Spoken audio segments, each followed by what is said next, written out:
is up, everybody? Ravi Ramnarain again from RaviRamCPA. I'm Devin Ramnarain. Hey guys.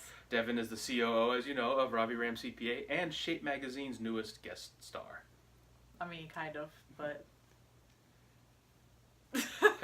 Either way, we are back. I know it's been a minute, or 3, or 5, or 20, or 500 million. It's been a while, but... it's been a long time. We've just been really busy, but in a good way. Which is a good thing in the CPA firm world, I was going to add, definitely. Yeah. But with that being said, we love being able to take these breaks and talk with our followers, our audience, with regard to just things that are happening in the financial world, the tax world, the accounting world, without being too technical, as we are catering to a mostly non-accounting audience. So with that being said... And people who are probably watching this on their off time, too. That too. So, yeah, exactly. So with that being said, we want to talk about taxation of the 1% and why excessive taxation of the 1% and why it is a horrible idea. Let's dive right in. The 1% are the job creators of the world, of America and the world, and if you tax them too much, the more you tax them, the less they're going to want to create jobs when there's no real incentive for them at the end of the day. Yeah, and on top of that, alternatively, if you do go ahead and tax them, excessively, then, I mean, rich people, they lose money, they make money back because they're smart. So they're going to do something else to get that money back. Yeah, they'll pay a little higher in taxes, but then they'll, increase the cost of the goods or services that they, right.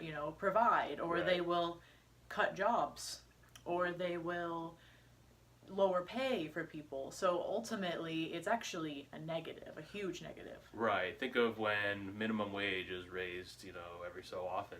When that happens, let's say minimum wage is $7.50. If you raise it to $8.50, the price of goods are going to go up by at least $1, just so the business owners can compensate for that, because they have to pay everyone that wage. Mm-hmm. So it's you, the consumer, who gets left out of that. And I mean, again, it just creates a ripple effect that doesn't end well for 99% of the population. Right. If you were going to get a raise this year and you don't because, your employer had to pay a huge amount of taxes, and then milk goes up $1, what are you going to do? Right. Exactly. It's a no-win situation, which kind of helps us segue into our second point, which is with regard to charity. The 1% are usually the ones who donate the most to charity. People talk about Bill Gates or this or that, people in that bracket, and how people don't like him or people like him. Well, guess what? Bill Gates saved more lives today than you did. And how was he able to do that? Because he owned his craft and, worked late nights, developing his software, building his company. Mm-hmm. And yes, he is arguably the richest man in the world, but at the same time, because of that, because of his skills, his skill set in the software development arena, he's able to help a lot of people in India and just throughout the world, people who are very, very appreciative of Mm-hmm. his dollars that he's given. Right. High-functioning people tend to be high-functioning in every aspect, so if they really want to help somebody, they don't help an old lady across the street. They donate $5 million to cancer research. Right. When you create a disincentive for anyone to give charity or to create jobs, the whole social, what's the right word, morale in society just really takes a dip, It's kind of true. You've got all these new industries coming out, and you've got all these new jobs coming out. That's what's actually going to help our economy. Adding more taxes that aren't getting, honestly, spent on anything worth anything is not really going to help us. It's really just lining people's pockets, and that's just the truth. Right, exactly. And all of this leads to our third point, which really is, okay, so you don't want to get in the 1%'s way as far as taxation. Understood. You don't want to get in their way as far as charity. Because it's not really going to help you long term. What do you want to do? Right. What is the solution? So it's actually pretty simple. Get involved. Yes, exactly.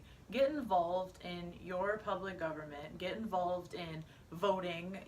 If you have something that you want to see your tax dollars spent on, you want to see a road fixed, you want to see more money going to this or that, tell them. Because the big issue that we're seeing right now, as far as, where tax dollars are going, is that nobody's speaking up, really. People are just kind of letting things happen politically and then just complaining about it on Facebook. You have to get involved. Yeah, I mean, at the end of the day, the public has access to a lot of these governmental meetings. You know, anyone could just show up. You can write in Right, and via email. exactly. I mean, you can, you know, take a basic accounting course online or read a book and find out some of the ins and outs as what these guys are booking and presenting as far as financial decisions within your local, state and local government. Right, right. You can find, political activists. You can, like say you have something that you believe might be the case financially or not, something that you really want to see happen. Like say you want like potholes fixed in your area. Maybe find a political activist in your area that already knows a lot about it and get involved with them, Right. But it's just really, honestly, complaining about it or telling someone else to give you money is not going to solve the problem. And I know that's not what most people want to hear. They want to hear that it's a quick fix. Right. I wish that it was. I mean, kind of.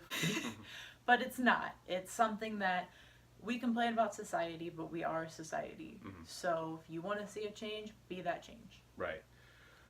Absolutely. At the end of the day, you live in the greatest country in the world, and you have the power to not change things overnight, but at least have your voice heard and those of your fellow citizens heard.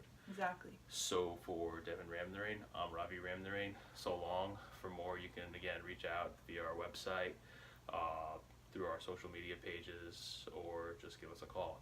And we also want to let the public know that we do have some interesting news coming up in the next few weeks. Yeah, we do. Business news. Good news. So we will definitely keep you posted Stay on that. tuned. Thank you. We'll see you sometime. Yeah, we will see you when we see you. See you guys. Peace out.